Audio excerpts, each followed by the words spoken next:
जी नमस्ते, मेरा नाम काजल हिंदुस्तानी है।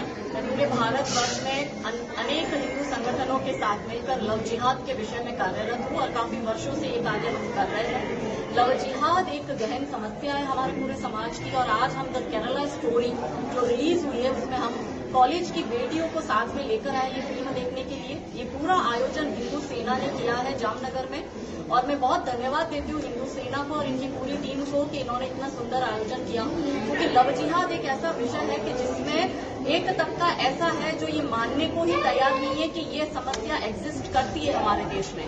मगर मैं आपको अभी बहुत सारे सबूत अभी देती हूँ कि जो मैं नहीं बोल रही हूँ, कोई हिंदू संगठन नहीं बोल रहा है या कोई और व्यक्ति नहीं बोल रहा है, खुद जो केरला के दो मुख्यमंत्री, पहले मुख्यमंत्री जो अच्युतानंद जी थे, जो कि हार्डकोर कम्युनिस्ट थे और कम्युनिस्ट पार्टी से बिलोंग करते थे, उन्होंने इस विषय को एड्रेस करते हुए कहा था कि लव जिहाद एग्जिस्ट कर रहा है और रेडिकल इस्लामिक ग्रुप न केवल हिंदू बल्कि क्रिश्चियन लड़कियों का भी उनको प्रेम जाल में फंसाकर उनका धर्मांतरण करा है और ये एक सीरियस इशू है।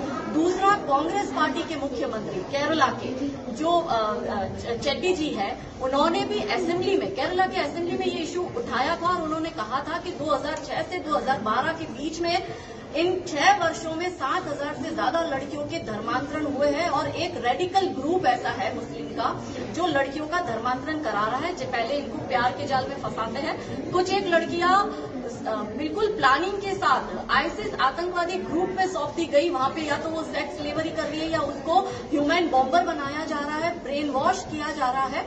इसके साथ मैं आपको तीसरा एग्जाम्पल देती हूँ कि केरला हाई कोर्ट के जस्टिस केटी शंकरन ने 2009 में एक जजमेंट दिया था जब 2 मुस्लिम लड़कों को की बेल एप्लीकेशन उनके पास गई थी और वो लव जिहाद का पूरा इशू था और लड़कियों को बाहर भेज दिया गया था। तब जस्टिस ने खुद ने, शंकरन जी ने कहा था कि ये बहुत गहन इशू है और राज्य सरकार को इस पर एक कानून बनाना चाहिए, जिसमें स्पेशल टास्क फोर्स ने एक पूरी रिपोर्ट सबमिट करी थी हाई कोर्ट में उन 5,000 केसेस की जो न केवल लव जिहाद के केसेस थे और उसमें मेंशन किया कि ये प्यार मोहब्बत के साधारण दिखने वाले केस नहीं है।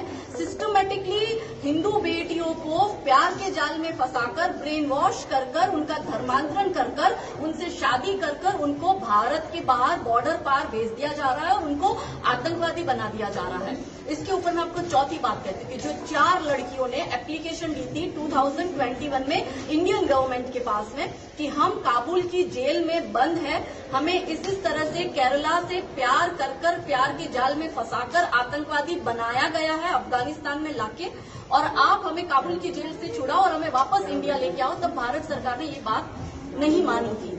उसी में एक लड़की जो ये स्टोरी आज हम देख रहे हैं उससे मिली जुली यही स्टोरी, उसकी माँ का अभी टीवी चैनल में आपने देखा इंटरव्यू दे रही है।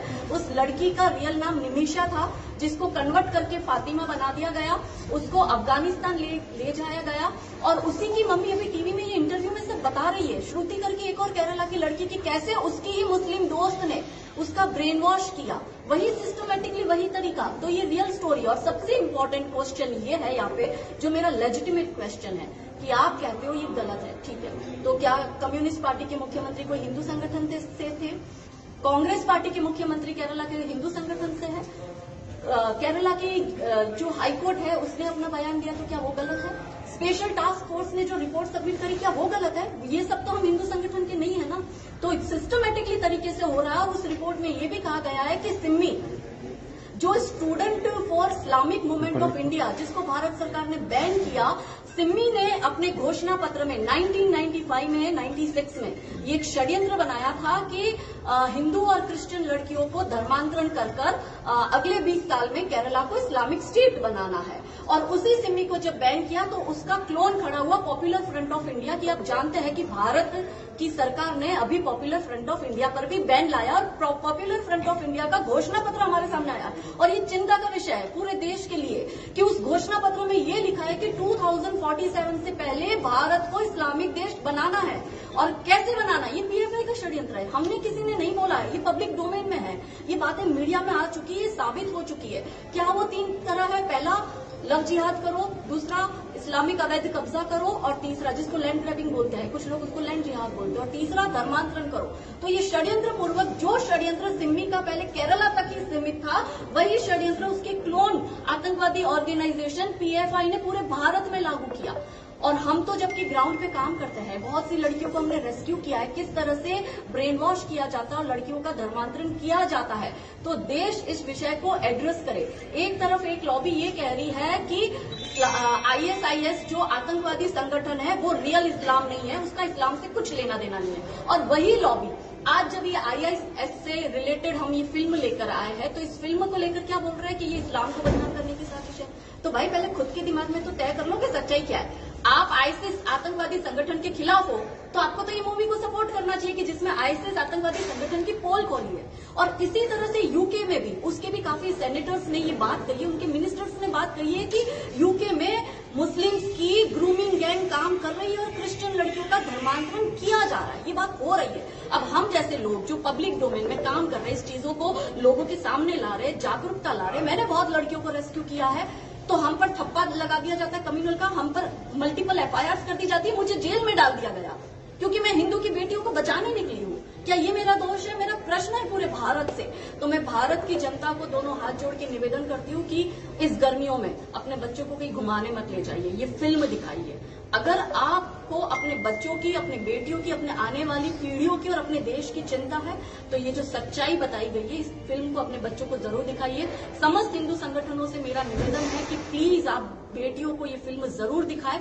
और जो समाज के अलग अलग प्रमुख है, क्योंकि हिंदू समाज में बहुत सारी जातियां हैं और उस अलग अलग जाति के प्रमुख भी है, तो उन प्रमुखों से निवेदन है कि आप प्लीज थोड़ा सा समय निकालकर अपने समाज की बेटियों को जागरूक करने के लिए ये फिल्म जरूर दिखाएं। और मैं अंत में आप सभी का भी धन्यवाद प्रकट करना चाहती हूँ कि मेरा बहुत लंबा संघर्ष रहा है और सबने मुझे बहुत सपोर्ट किया है। प्लीज यदि आपको अपने देश की चिंता है, आप चाहते हैं कि आपका देश इस्लामिक कंट्री ना बने, तो प्लीज जागरूक होइए और अपनी बेटियों को जागरूक करिए, अपने बच्चों को जागरूक करिए। भारत माता की जय, वंदे मातरम, जय जय श्री राम।